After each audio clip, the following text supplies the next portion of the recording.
Oi gente, aqui é o Neto, esse aqui é o canal Mil Páginas. E sabe quando vocês olham um mangá na banca e falam assim: isso eu tenho certeza que é uma grande bomba, compra só pela piada, e aí quando vai ler percebe que é extremamente bom? Meio que foi isso que aconteceu comigo com o mangá das Quíntuplas.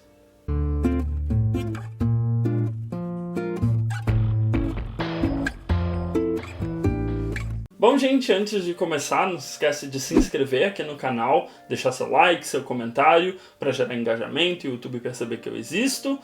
E basicamente o vídeo de hoje é para dizer sobre como eu estava errado sobre o mangá das Quíntuplas. Eu basicamente olhava para isso aqui e achava que era um harém genérico e meio besta de um rapaz e 5 irmãs, com todos os problemas que o gênero do harém tem em mangás de modo geral. Mas o mangá do Negi Haruba?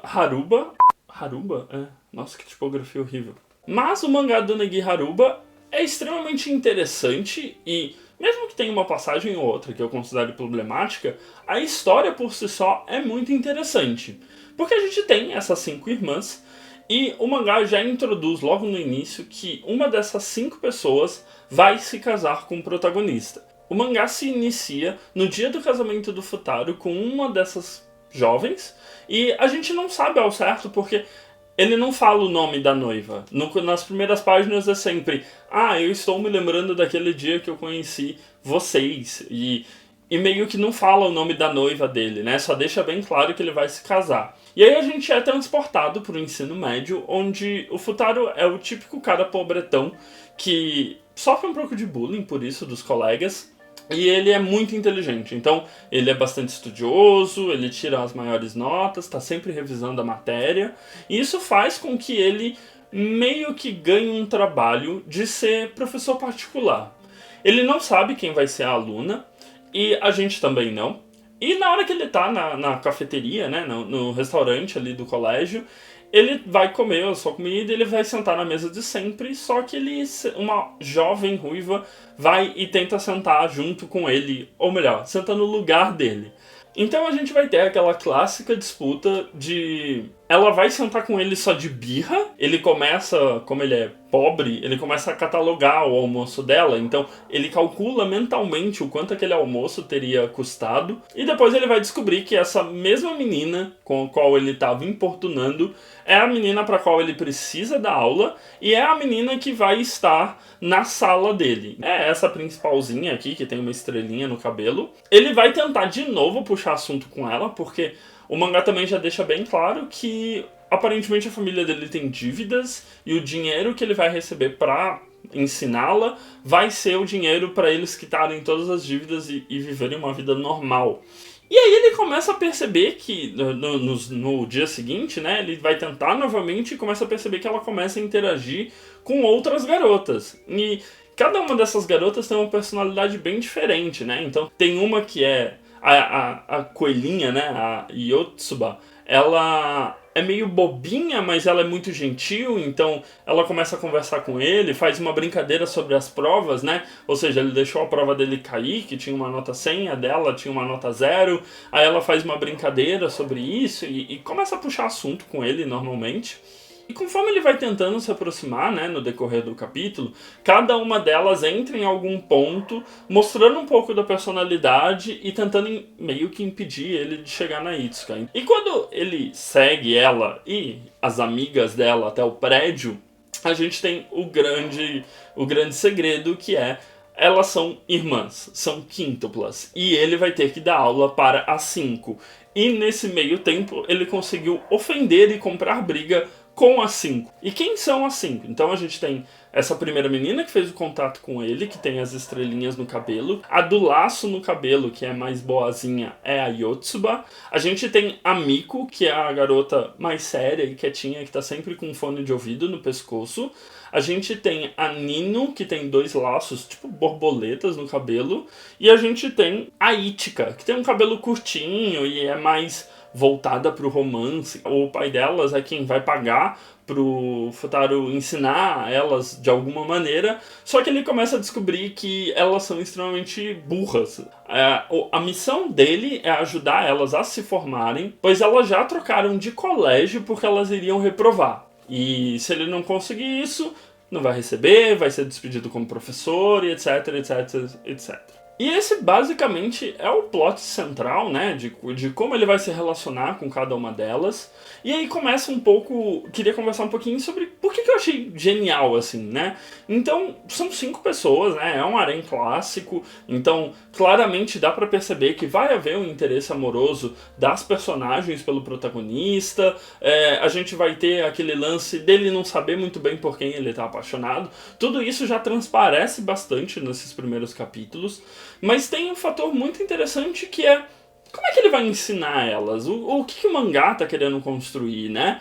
E é muito legal porque já nesses primeiros capítulos ele tem que começar a reunir as meninas para conseguir dar aula. E aí a gente tem o plot principal desse primeiro volume, que é a história da Nino. A Nino que as meninas dizem, ela é a mais inteligente de nós, mas ela também tira notas muito baixas. E aí quando ele começa a comparar as provas, ele faz um teste geral com elas e começa a comparar as provas. Ele percebe que cada uma delas vai muito bem em alguma matéria. E que se as 5 fizessem uma única prova, elas tirariam 100, porque cada uma meio que cobre uma matéria. A Miko é muito boa em história do Japão. E ele começa a tentar entender o porquê desse fascínio dela por isso, como que ela vai. Como ele vai conversar com ela sobre isso.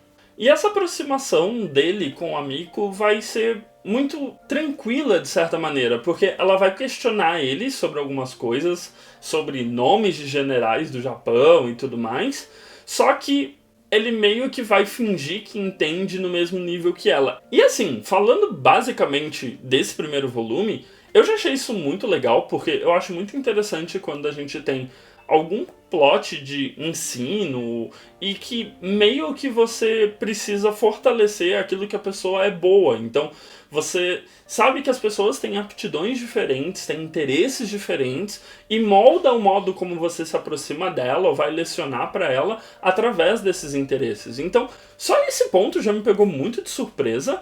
Eu acredito que não todas as histórias vão ser baseadas nesse tipo de situação, mas eu achei muito legal que o modo que ele encontrou para se relacionar com a Miko é baseado em um interesse dela. É baseado em algo que ela já sabe. É algo que eles vão trocar. E aí meio que eles têm um ponto em comum para conversar. E ele tem um ponto em que ele consegue desenvolver outras matérias com ela. Bom, mas como nem tudo são flores, a gente tem algumas cenas um pouco chatas de ver. Eu acho que o traço não é tanto um problema. Eu assisti o primeiro episódio do anime e comparando, o anime é um pouco mais ofensivo porque o anime propositalmente aumenta os seios das garotas, diminui as silhuetas. Aqui o traço até que é bem bonitinho, bem limpinho. Elas são peitudas, mas não são absurdamente peitudas. É aquela coisa que é meio tipo, até onde você tá disposto a aguentar esse tipo de eti pra poder desfrutar da história. Da minha parte, que eu tenho uma aceitação bem baixa com essas coisas, foi bem tranquilo. Teve só 2 cenas que eu realmente não gostei, assim, fiquei meio tipo, não tinha necessidade. Mas, num volume inteiro de um harém ter só 2 cenas, eu acho que eu tô com um saldo positivo. Uma parte que eu não gostei bem, eu acho que diz mais sobre a edição brasileira, que eu detestei essa capa, eu achei ela simplória, ela não passa o que a história ela é feia no verso e na capa, a tipografia é horrível até pra ler, e só tá assim, as quíntuplas não passa nada do que o mangá possa ser. E é engraçado porque no original japonês, que seria mais ou menos em tradução livre, 5 noivas iguais, nem tem tanto assim essa parte de ser quíntupla, é mais uma brincadeira. Então eu não sei a resposta de qual seria a tradução certa, mas as quíntuplas só me parece algo muito genérico, mas acho que é isso. O papel é aquele papel normal da Panini, né? Vai ter 13 volumes, que igual tem no original japonês, então eu fiquei surpreso porque eu tava esperando, eu comprei o volume já pensando que eu não ia comprar o resto, apesar do preço salgado de R$ 22,90. R$10,90. Então, se você considerar quantas coleções você faz, que a Panini continua lançando isso mensalmente, mesmo em quarentena, é algo que você deve considerar, né? Preço, quantas coleções você está acompanhando. Caso você queira dar uma olhada na história e ver um pouco, né? Tipo, será que tem tanta graça assim? Tem um anime que tem uma primeira temporada na Crunchyroll BR, tem 12 episódios, se eu não estou enganado. Dá pra você ter uma ideia, uma noção do que se trata, e eu acho que se chamar sua atenção, se você estiver atrás de uma historinha meio bobinha, meio leve e só pra se divertir, dar umas risadas, ver o quanto o protagonista é pobre, porque essa piada fica sendo repetida diversas vezes, vale aí a recomendação, porque no fim das contas eu me diverti bastante lendo. Bom, então é isso, eu vou deixar na descrição o link da loja do Capitão Onigiri, que vocês já sabem, vocês conseguem comprar os seus mangás lá, tem edições antigas, então se você perder alguma coisa você talvez encontre lá. E vocês vão estar ajudando uma lojinha menor a se manter, ainda mais nesse período, conforme a gente já conversou anteriormente. E deixa nos seus comentários se você já viu o anime, se você pretende comprar o mangá. Não esquece de dar uma olhada nos vídeos recomendados que fica aqui do meu lado direito e se inscrever na bolinha aqui do meu lado esquerdo para continuar acompanhando o que eu posto aqui no canal. De mais a mais é isso, um beijo grande, tchau.